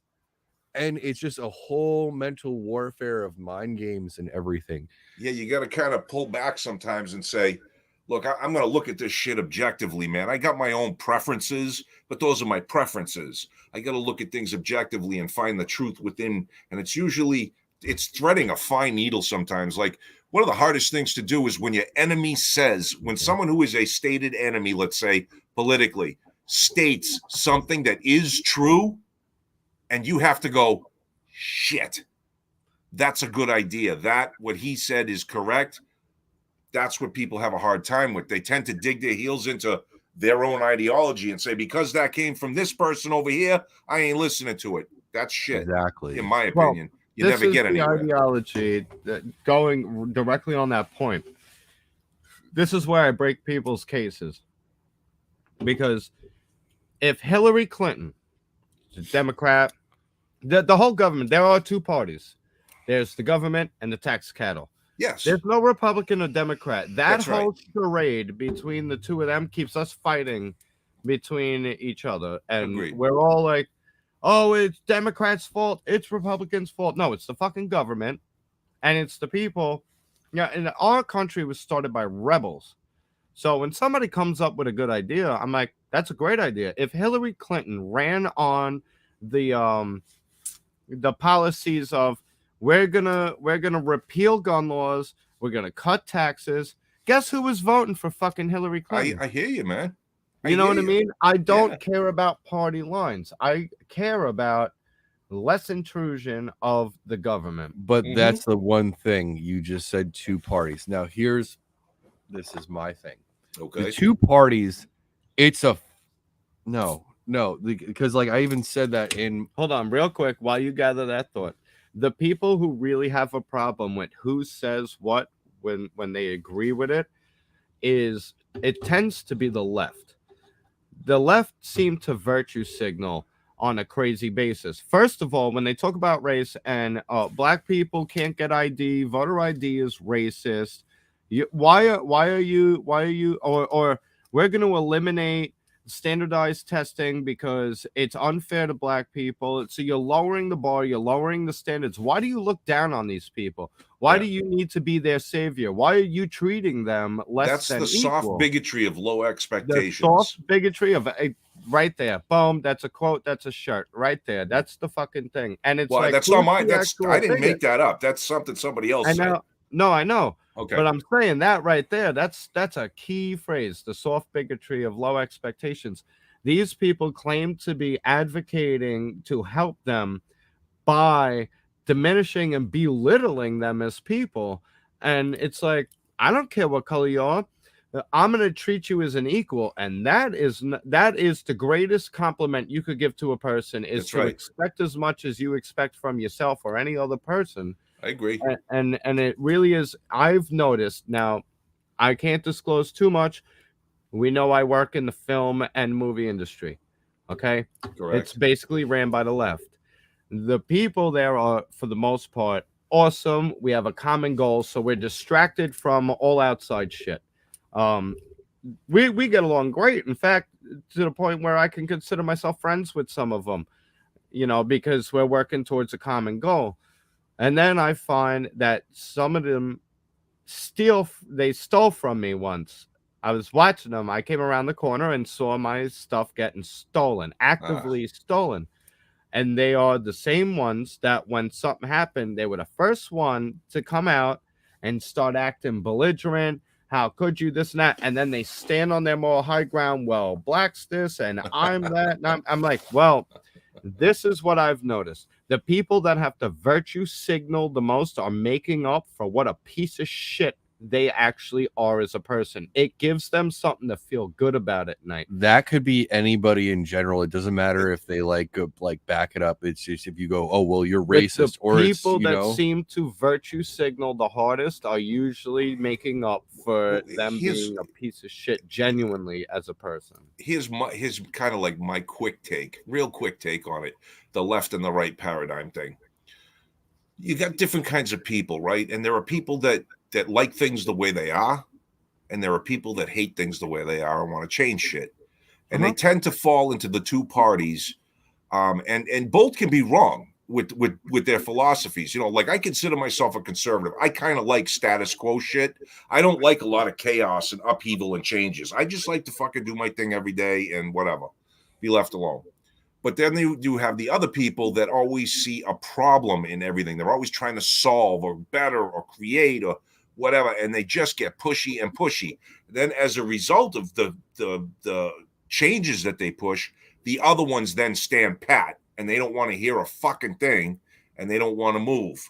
And that's where we get this constant fucking, it's like a vibration, man. It's like a wave. You know what I'm saying? In the episode that we recorded on my podcast, this is what I was trying to say before. Yeah. Look, for me, this is my opinion. Left and the right, this is just me. One hand washes the fucking other. It's a whole back and forth thing. It's basically like what you just said. There's people that fall into the parties that could be wrong. there's extremists on both fucking sides. Yes, sir. That's why when I'm looking at like, oh well, there's the left, or like, well, there's the right, and I'm just like, I'm sitting in the middle, like, fuck you, fucking both. Why the fuck are we fighting? Why the fuck are we fighting? Well, One, I'll tell you. no. But like, Okay. this is my thing. I'm Why gonna are we blast fighting? this out of the water. Finish your thought. I understand. There are people that are extremists. There are people that have dumb Idiots ideas, on both sides. and there's idiots on both sides. Like, actually, there's an old song. But there is Jokers to the wait. factors. There's an old song. ahead. Jokers to the left of me. What to the right? Here I am. Jokers stuck in the to the middle left with you. Clowns to the right of me. Here I am, stuck in the middle with you. Yeah, that's how Yeah. I feel. That's honestly how I feel about everything. Instead, because like what I was saying before, when he was going back and forth with my co-host, where it's like both of you are saying the same thing. No. You guys were saying the same Yeah, thing. but I have a feeling he lost that episode because I made him look like a fucking idiot. Well, I did. Okay. Quick Go little ahead. point of reference. Just where that comment just came from. He said he voted for Biden because his whole family was Democrat. yeah. I said, okay. What about policies? And he goes, I don't care about policies. My whole family's Democrat. I voted Democrat. And then he goes, I'm new to politics. I said, well, that makes sense then, because you vote for that. You don't care about policies. You only care about character. And he's like, yeah. I was like, so you voted to raise my taxes and take my guns. And he's like, yeah, deal with it. And I'm like, I can't respect your political decision. You did it because your family votes them. You didn't do any thinking for yourself. You take like I said, I don't care about character. If Hillary Clinton said, I'm going to cut your fucking taxes and intrude less on your life and repeal gun laws, I'm voting for Hillary. I don't care who delivers the policy that affects me. I hear you. Now, this is the dividing line. This is where I apparently will side with right-leaning individuals. I used to be considered a liberal. You understand? They played with the language. Now I'm a hardcore right-wing conservative, even though my views have never changed. What I want is to be left the fuck alone to my own devices. It's nobody's business. Unless I'm out there creating victims or creating chaos for someone else's life, then I need intervention. You don't need to come and start raising my taxes when you're giving it to fucking illegals, when you're giving foreign nations my money and then getting kickbacks through contracts. It's embezzlement. It's extortion. It's highway robbery, because if I don't pay my taxes, you're going to send you a government henchman who are going to say, we got to arrest you now. And if I resist arrest, you're going to put guns at my face and say, get in the back of the squad car. That's armed robbery as far as I see it. And the left worship government. They think government. They do worship government. They tend and not that I'm a big religious Bible thumper, but when I see that there may be a higher calling to our meaning on this planet, and I fear God or a retribution of, a higher than human entity, I fear no other man. When government is your God, like, all right, Biden, if you see him, he takes painful shits too. Who the hell are you as another human being to tell me what I can have? Are you my daddy? Go fuck yourself.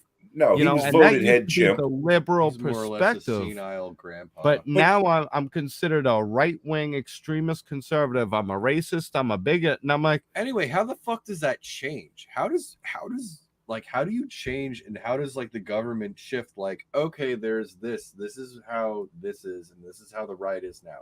Okay, we're gonna change. No, it. they This is play how with the left is, language. Well, listen, victimhood is, I used to be also considered a liberal. Liberal. Okay, classic liberal. Here's some things that I used to believe, and I still do, and I catch shit from the right for it. I believe in abortion, right? I believe that a woman should be able to none use of your it. fucking The business. thing I don't believe in is that you should kill it up to the day it's born. Yeah. And this is where the changes. This is where the changes incrementally from the side that I tend to disagree with the most. Things like that happen. It's like, look, I understand bad things happen, mistakes happen, children. What about rape? We whole got thing. people on our conservative side that say even if you're raped, you have to have the child. No, Who the fuck are you to say that? Yes, I agree. You want to talk Totally about nuts. controlling women's bodies? You know what I Totally mean? nuts. But who stops fucking how easy it is to adopt a child? You know what I mean? That's a same good people. question. I don't know. The bureaucratic policies that put in place where, you know, you got to have $100,000 in the bank and you got to be Joni and fucking Chachi or whoever the fuck it is. You know what I mean? Yep. It's crazy. But there are certain things I'm going to side with no matter what. And they're sort of first principle things.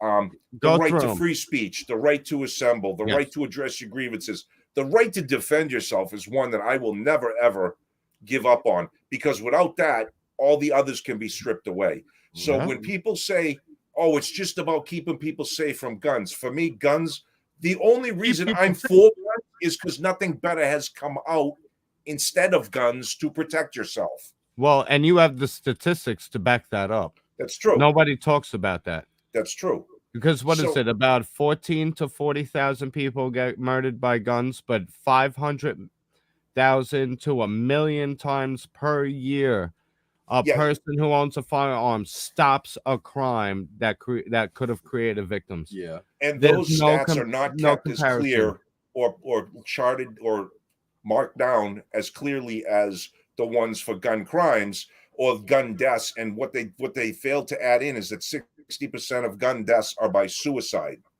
Look, if someone's going to commit suicide, they're going to use a rope, they're going to use a gun, they're going to use whatever the fuck they want to use. Look at England, they banned guns. Now they got knife control. Soon they're going to be banning rocks. Cain killed Abel with a fucking rock. With a rock. Yep.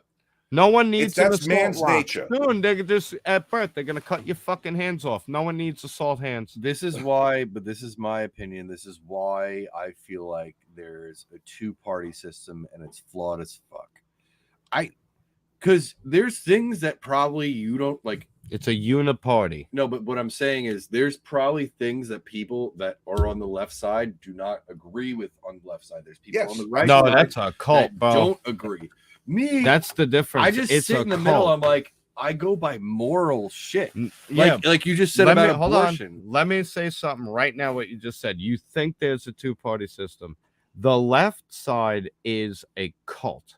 And the way I can easily prove this is once somebody wakes up to the evil of government and being done, there's no going back to sleep. No one goes from the right to the left.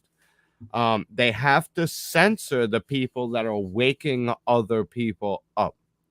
Well, that does seem to be the case. The left eat the left. Look at Whoopi Goldberg. Yes. Look at the left is a cult, and the second you deviate from that hive mind, you know why the people on the right do not organize like the people on the left? Is because we all think for ourselves, and we all don't agree on the same issues. We have different conservatives or whatever they want to call us, free thinkers, right? But have our own opinions on issues, so we what don't. Is the left called? I call them leftists. There's what? There's not all of them are Democrats. And it says not no, but all that's the fucked up part Democrats. that the left says that the left is it's democracy. Is it a true fucking democracy? No, that's mob rule. Like it. That's mob rule. That's 51%. Oh, that's 51% over 49%. We are not a democracy. No. We are a constitutional republic. Thank you.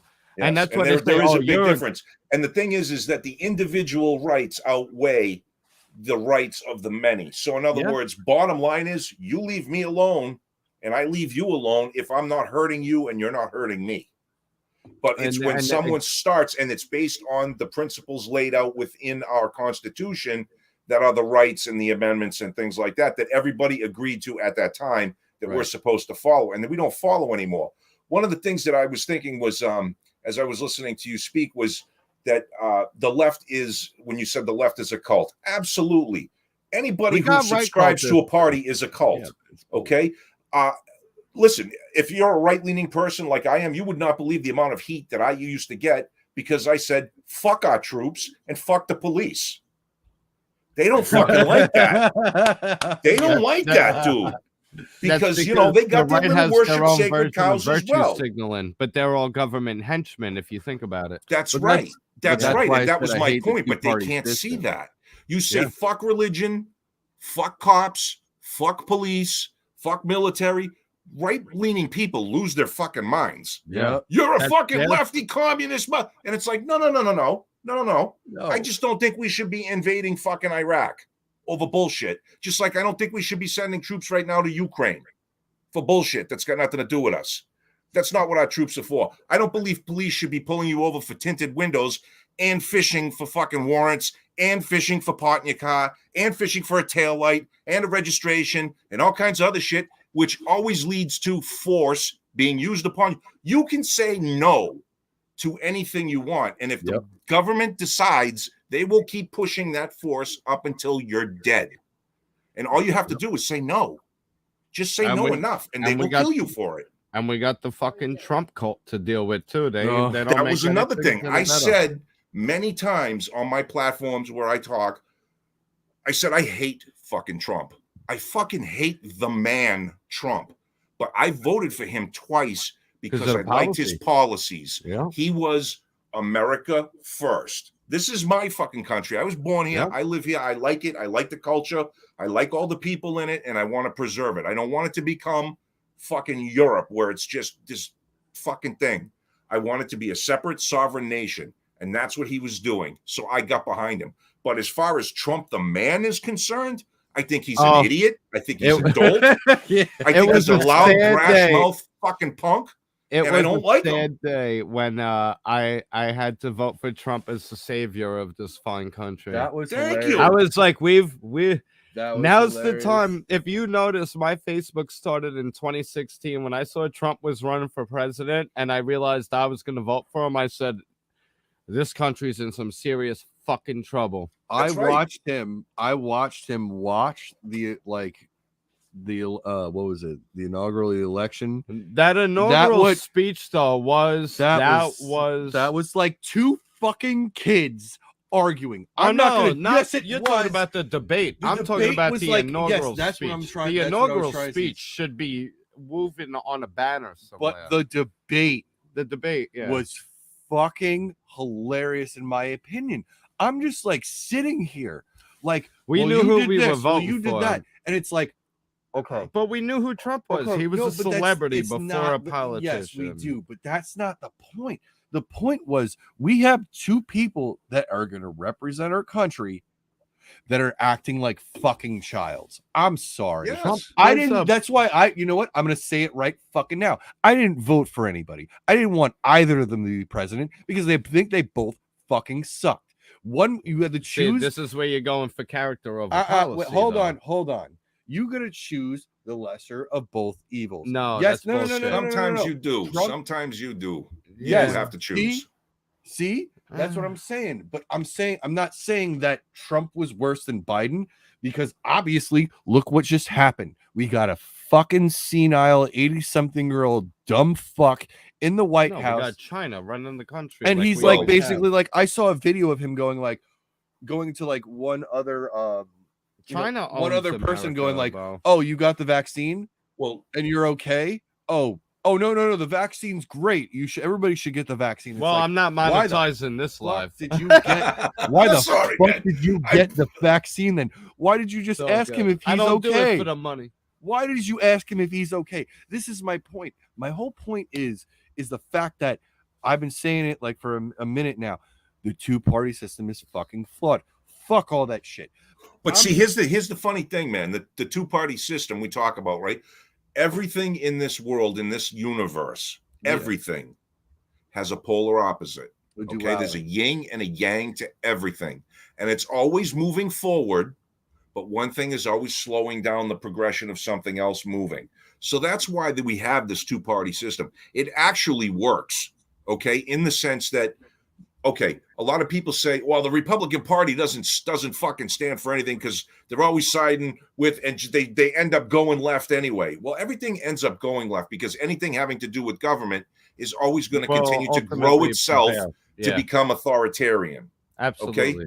So we can't really blame them, but we can say that that's the braking system. And just like there's hot, there's cold, there's up, there's down, there's left, there's right, there's everything, there's deep, there's high, there's everything is polar Balanced in a way. opposites. So that's Yeah. what we have.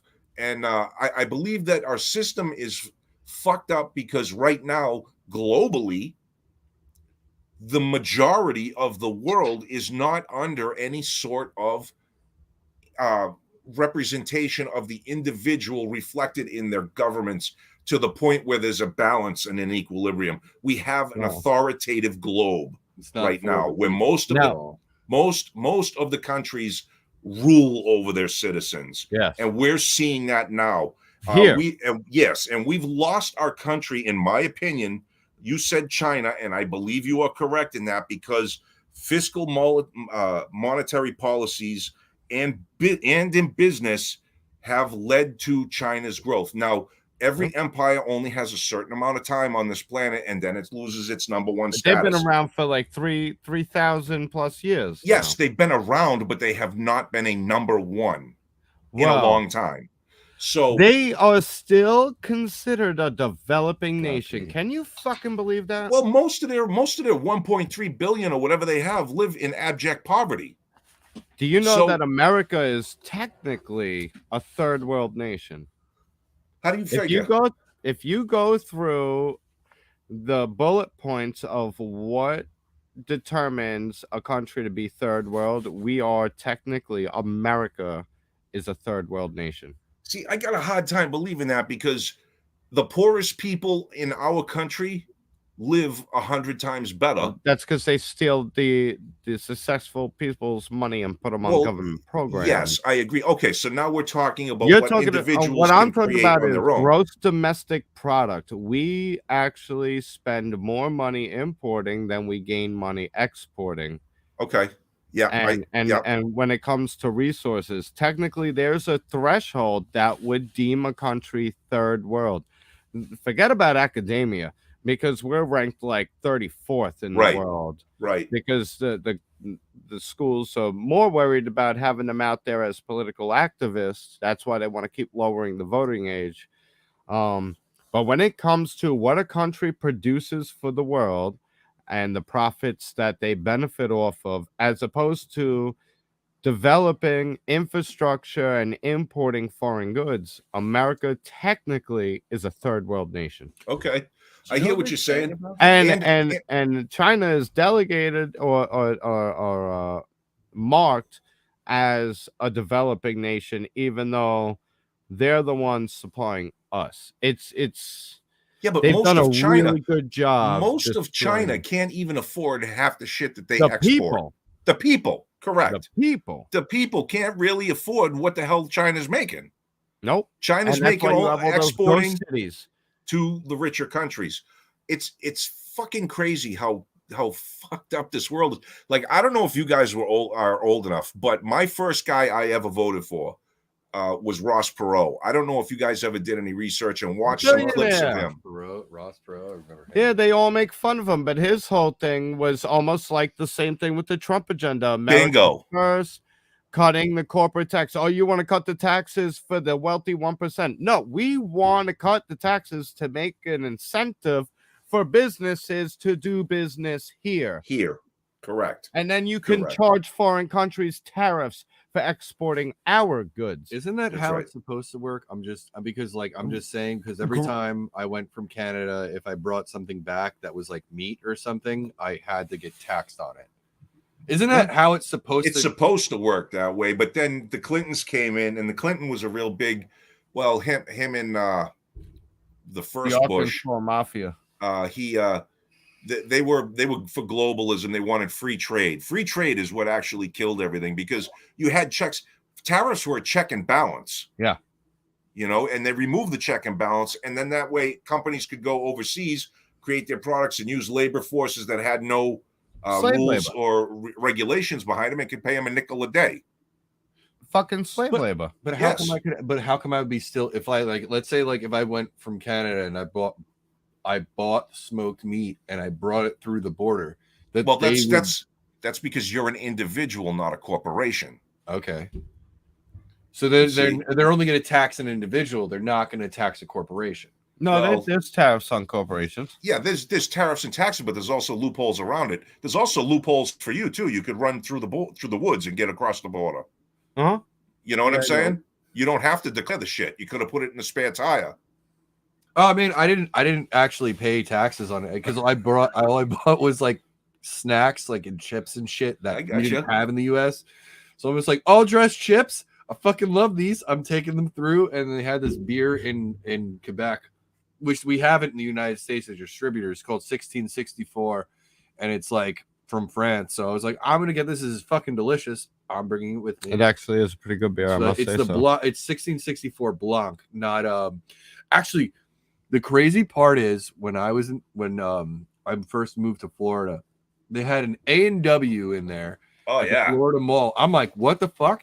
And then they had Mr. Puffs. I'm like, Mr. Puffs is only supposed to exist in Quebec. I'm having PTSD right now. I'm like, what is this? no shit. Craziest fucking thing. And then they had Thai Express, which was also in Montreal. I'm like, I haven't seen this, and there's a big gap here because this is not in any other state, but it's all the way in Florida. And it's crazy. I found it hilarious though. Nice. Hey, I wanted to jump back on the quick thing about race and music. And there was one freaking group, man, that I wish they still played and still jammed. They might still do it, but they didn't have that monster hit like they did. In Living Color. Do you guys remember that band? I don't remember the band. I remember the What do show. you see? What's that? I remember the show where Jim Carrey did Vanilla Ice. No. I don't know son. the band. In Living Color was great. In Living Color, you're man. They schooling rocked me. fucking hard, man. Corey Glover, I think, was the singer, and I forget the guitarist's name, but man, they had a riff. Dude, I'm sure you know that song. Look in my eyes, what do you see? I'm the face on your TV. Yeah. I'm the cult of personality, the cult of personality, the cult of personality. Yes. That's in Yeah. Living Color? That's Oh, in I Living do Color. know them. Yeah, man. Dude. All right. Fucking, And that was a kick-ass album. But I was like, man, look at these black dudes rocking, man. They were rocking the fuck out. And it was so cool to me because the only black music that I really ever heard was either R&B, soul, rap, or hip hop. You know what I mean? It was strictly cultural. It could their be culture. arguably though. What's that? I'm sorry to cut you off, but Yeah, like man. arguably it could be that a black person started metal because there's blues.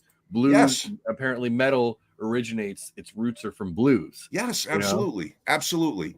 Yes. And blues is a black thing. That's a fact. Yeah. Can't take that away, and I wouldn't even try. Yeah. Like that's what I mean. Like a lot of things get skewed through media. And I feel like that's the whole thing is it's Living media. Color. Like I'll tell you this, there's like a lot of things where it's like my sis when I was like I'm gonna go back, but like when I was in Florida, my sister's like, that's the greatest state to be in right now, blah blah blah blah blah. And I'm like, you don't have to wear a mask. I'm like, I have to wear a mask at work. What are you talking about? I'm like, I have to wear a mask on the bus. It's just might be. It's more of like a looser base than New York, because I saw in New York, I didn't watch cable in Florida, but like I don't know the commercials they have and shit, but like I was at my mom's recently and there's like, all right, we'll get the booster, but we'll vax up in New York. And I'm like, what the fuck? I don't, because my thing is like, I was just like, it takes years to like make a vaccine. I know when like the flu first came out, they started being like, oh, here's a vaccine. But it's like, we don't know what's going to happen, what's going to go on and shit. So either way, you use the vaccine or somebody gets the virus, there's going to be complications. So it's like, there's been people that have gotten the booster and have gotten it. Yes. So that's the whole thing is my thing is like, that's why personally for me, I don't count myself as a right wing or left wing or anything. I'm just like, I feel like I'm just a humanist. I'm an individual of my own ideas and everything else. Have you ever heard of the Libertarian Party? So that's what that is. Well, That's pretty much the centrist party. Yes. Republicans and Democrats will never allow a third party. No, that's what I'm saying. They won't. But it's an interesting. There's a lot of cool people that could be within the Libertarian Party. Rand Paul happens to be registered as a Republic, but I think he's more of a Libertarian than anything else. I wish he was as good as his father, but he's getting there. Yeah, absolutely. Was Rand Paul the first guy that wanted to legalize weed? Who was the first person that wanted to legalize weed? Oh, jeez. I think that's actually been going on for a long time. See, there's another thing. I'm a right winger, right? I'm for legalization. Always have been. Thought it was completely ridiculous that this weed that's natural, you can you throw a seed out, and it'll grow into something, and you can do what you want with it. I'm on the fence. I'll be honest now. This might sound a little nuts, but there's a part of me that goes, it's of earth, it's natural. You can't fucking regulate that. Somebody puts into their body, that's body autonomy. Okay. But at the same time, I see it as legalizing weed as keeping the people dumb and fucking lazy and using it to win votes. And they're too busy being stoned that they don't realize what's going on. So you'll get the votes swung to the direction of a particular political sway simply over that. I don't think it should have been you go back to the oil companies and petroleum when hemp was literally a cash crop used for fucking everything. It's really about money. And a lot of people, I catch a lot of flack from the right on this. Which one is yours? When I say that the Northerners were actually the fucking traitors during the Civil War. Yes. And everyone goes, oh, well, the Republican, they were freeing the slaves. I said, no. That's not what it was about. It was about central banking coming into this fucking country. Yeah. And slavery was their hierarchy, their virtue signaling. Well, we're going to free the slaves. Forget about the central bank. No one focused on that. It was an excuse that they used that they needed. It was politically expedient for them to say, we're going to free the slaves. When it was really about, they wanted to tell businesses how to run their businesses. Exactly. At the time, slavery happened to be like a cog. It was just a thing that was part of the machinery to make money in the businesses that were at hand at the time. And now, of course, we find it Republic. And suddenly that rebel attitude that created this fucking nation was seen as traitorous. Yeah. The government can look at me as a traitor and a terrorist. That's fine. Sure. You know what? You put me on a list. That's fine. This country was founded on basically anarchy. Yes. It was the experiment of self-governance. And I think the experiment has come to an end when you take a free people who eventually vote for Big Daddy government to govern them. We can't govern ourselves. Well, if that was true, America wouldn't have become the most richest, powerful nation in the shortest amount of time. And all they did was free the will of men. That's it. We were born into slavery. Well, that's how I see Social Security numbers is your tax cattle register. Yeah. Now, I'm going to make an announcement here. I want to start. I'm wondering if you would be a part of it, Yank.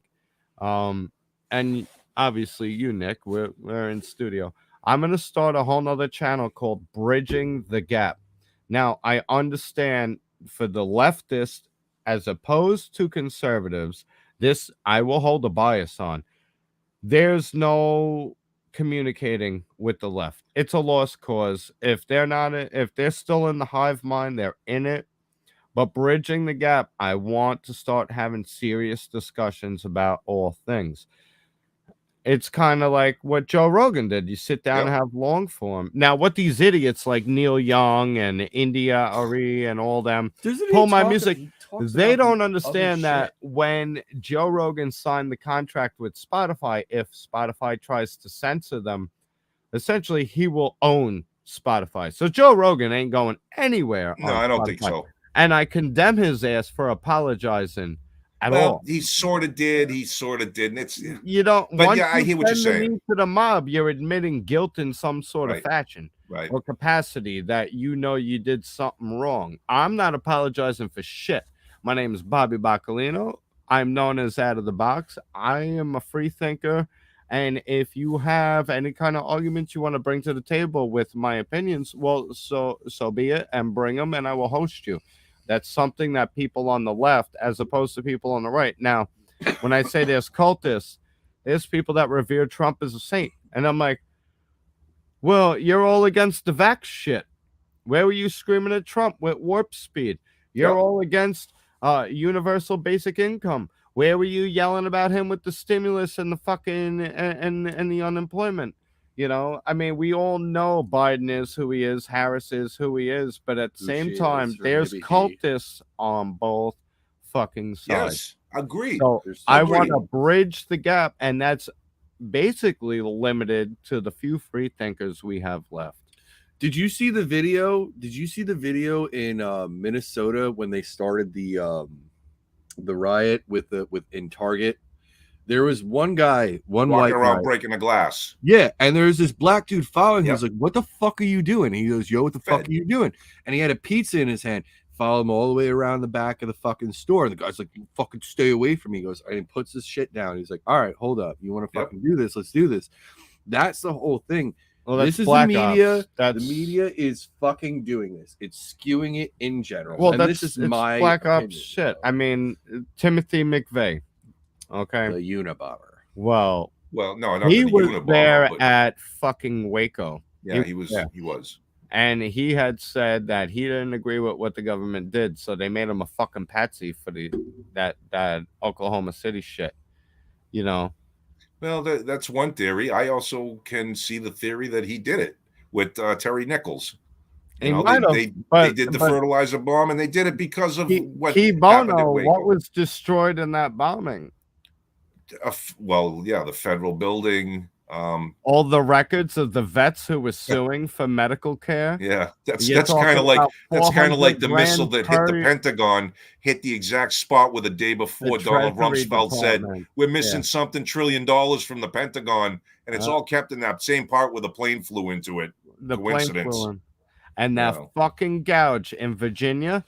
Yeah, the Earth just swallows planes whole, even though that hole was there from 1994 as viewable on Google Maps and satellite images. I tell everybody that. I said there's no plane there. There's no fucking plane in Shanksville. What are you talking about, man? It flew so fast, it just vaporized and compiled right in the ground, and it's down there. I'm like, you're a fucking idiot, man. Have you never seen plane footage before? It doesn't take a physicist to understand that. You know, there'll be debris and at the side of a being plane cut crash. in the World Trade Center. The bars cut on the Twin We Towers. already went. That basically makes sense, right? I know, but I'm just saying this is. Yeah. And those are some things you can't bring up to right-wing people. No, this is what I mean about like the two. That's just my opinion. About the two half the right-wing people say that the left-wing people worship government. And then the right-wing people worship the cops and the government. And when you bring anything like, I'm Trump. 9/11 was an inside job. The government would never do that to us. Well, who's the government worshiping now? Right. You're just as bad as the fucking left. Oh, no, fuck you. Are you calling me a traitor?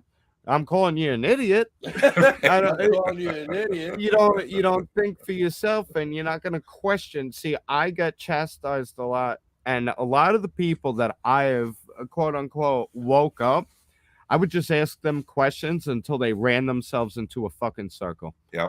And once they realized they couldn't answer the question because it would contradict their other answers, they get mad, and I get called names and kicked out of the party. And I'm like, okay, it's not my fault that you're running with an ideology you can't answer for. You could ask me my opinion on anything. I'll give you my genuine opinion. The difference is between me and a cultist is mine is pretty fucking consistent.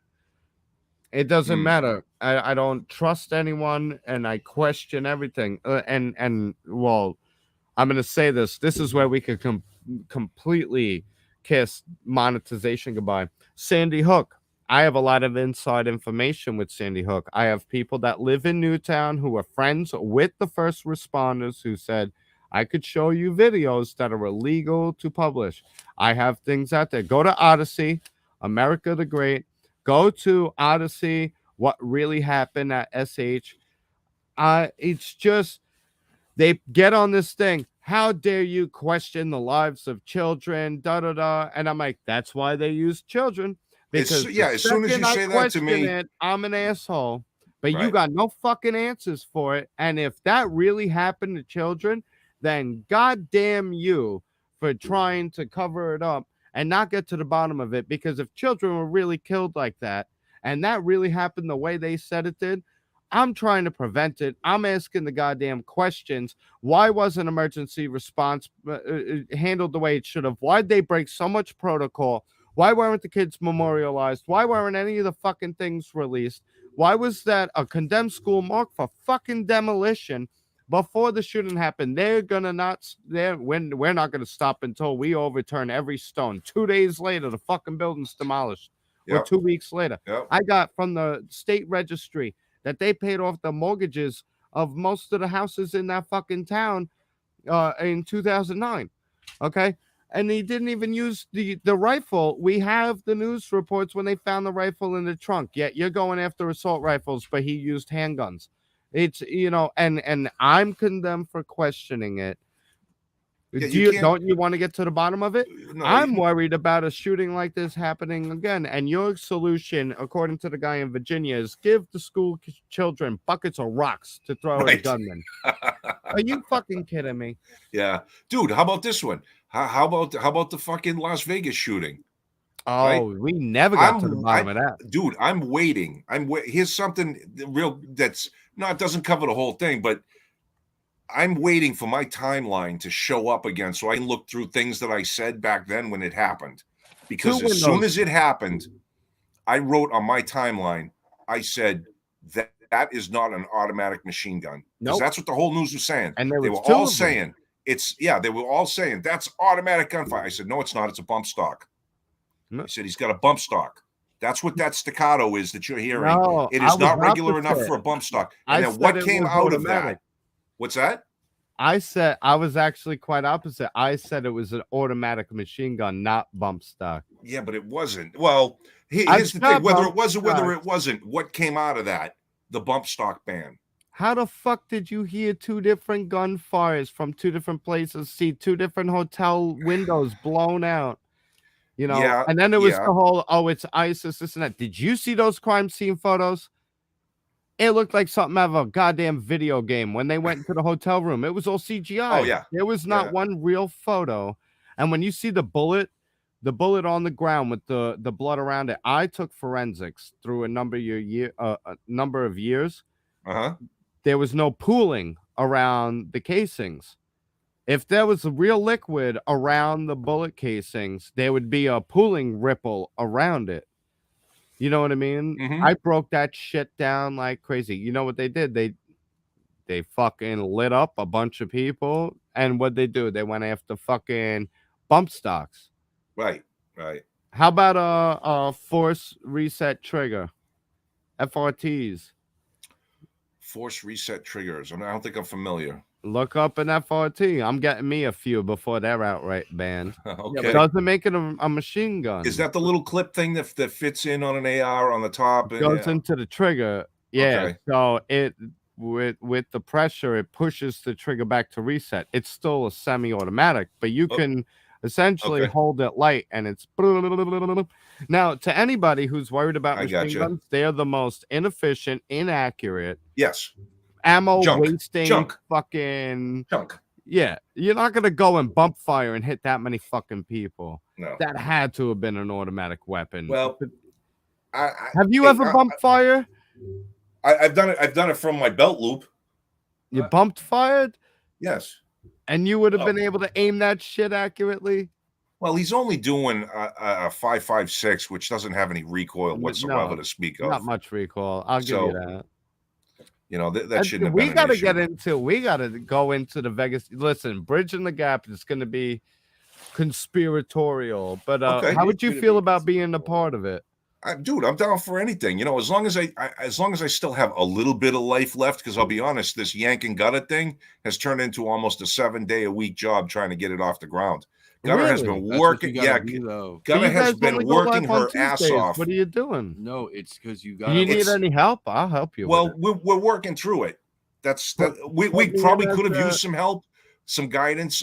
Like one show, our premiere show, we had one guy who in the live stream brought up Pulled two out his guns. AR. I was gonna ask you what happened about that. That was after I got off. He was an interesting dude, to say the least. He was an idiot, man. Uh, I wish he Is never that got really on. how you feel? Because I actually ended up tuning out, but I was like, this guy is going in.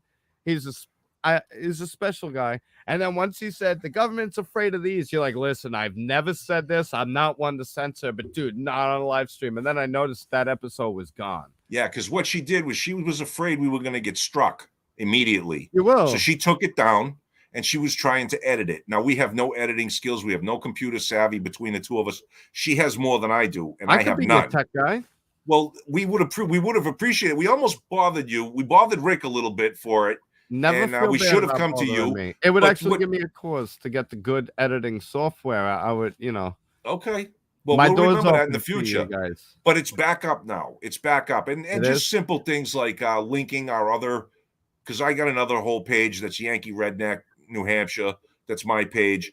And so we did a link from Yank and Gutter to that and Hergs to that. So we're figuring out as we go. But lately, it has literally been almost 7 days a week where her and I are talking on the phone, trying to figure this shit out. Plus, I'm just working from this crappy laptop. She's working from whatever she's working from. None of us have computing power. You know what I mean? Laptop. What's that? Well, that's all I'm using is a laptop. I don't even think this is a laptop. This is a Dell Notepad, I think. Oh, but it works, But the bottom line is we're trying to get it off the ground, and it'll happen. Somebody's here. Go say hello. She just got home from work. Hey, how you doing? How Amanda, right? Yeah. Amanda. Nice to see you. Nice to see you. Thank you. But dude, if you get another thing up and running, yeah, man, I'll be happy to come on and whatever I can offer. Like I said, I've said it before. Like Gutter is the tech and the brains behind the operation. I'm kind of like the mouth that is able to keep it rolling. So that's kind of what I do. But with that, I'm gonna have to jump off, man. I got to spend a little time with the missus. We're getting ready to end it as well. Okay. But Nick, peace, brother. It was great to talk with you. I hope your channels and Instagram continue to grow. I know I'm going to be following, and if I can send anybody your way, especially some musician friends that I got. I think I told you too that I went to school with Sully Erner from Godsmack. Yeah, him and I don't really get along. We got into a couple of fucking fisticuffs, but he's a good guy. You fought the guy from Godsmack? We were kids. I need your fucking autograph, Yank. Did you punch him in his birthmark on his face? No. It wasn't even. It wasn't even like that. Plus, Sully's a really little guy. Like I'm a kind of big guy. Yeah. And Sully's a little dude. But we were around the same. We're the same age, so we were the same height, pretty much. But that's just a stupid story. That doesn't need to get into. He's a good guy now. Oh, that's I get no problems with him. Us banned is I'm friends with the guy who knocked the fuck out of the singer of Godsmack. You'll be getting emails. Don't worry, dude. I'm telling you, I will. Don't. I don't need it. I don't need the shit. You know what I mean? That's just something. I'm kidding with you, Yank. I like Sully now. And I like the music, and things are all good. You can like just not only musicians, anybody that has like a business or has a profession or a passion of some sort, anything like that, they're more than welcome on the show. I'm just trying to that's the reason why, like I said, I called it trash culture. It's an eclectic, like I don't pigeonhole myself from anything. I dig it, man. I dig None it. of us do. And I got a Facebook group. It's called Drinks with Friends. We're probably a little over 2,000 members now. What I want to use it for is bringing, I guess, the hole in the wall bars, your nice little watering spots back to the limelight to get them some attention, have people go down, and also use that for my friends' bands and stuff who basically play bars to also hit up those spots and bring in people, bring in the shows, bring in the entertainment, get money flowing back in everyone's pockets, get everybody together. I want to start doing some meetups and shit. As far as the Bridge and the Gap, that's a totally separate entity. I want you to shamelessly plug Gutter and Yank, your channels, everything. Thank you for sitting down with us. I love you. You really are. You're an awesome person, and I'm blessed to know you. Cheers, brother. From across the country. That's right. Well, You two were north, smart south, enough south, to south. flee the Northeast. And I'm gonna go back. He's going it's- back. I'm it's- stuck here right It's now. like man. I came back up here, bro, and there was nothing. No stores open. Everything's closing. Yeah, Down dude, there, it's like everything's like free for all. That's right. It's life. But God bless you, Yank. Thank you very much. Uh, Anybody want to come on and join who's watching this? Come on Tuesday nights, 8:00 Eastern Standard Time at the Yank and Gutter Show. You can find us on YouTube. We're going to be working on an Instagram channel and a Facebook group as well. That'll all be linked together. So, but if you want to come on and have some interesting talk, we do it for usually about 3 hours, and anybody's welcome to come on and talk. I'm gonna if they want post a link to your channel, and again, just so you know, at any point, if you guys have any questions or you want any kind of help, shoot me a private message on Facebook. I will do, man. You know what I will mean? do. Thank you very much. I would be obliged, much obliged. Right on. Yeah. And anything you can do anytime you come on, and I can help out. Same here. We want you to come on the show and plug your stuff too, man. I ain't All right, about I'm gonna run. me. I just hope not to embarrass you, because sometimes after a long day and a couple of beers, I watch it back and I'm like, oh God. No, you're good. You're good. What Gutter and I decided to do was we're going to have to take a little more reins on the show a little bit, because we like to let people go.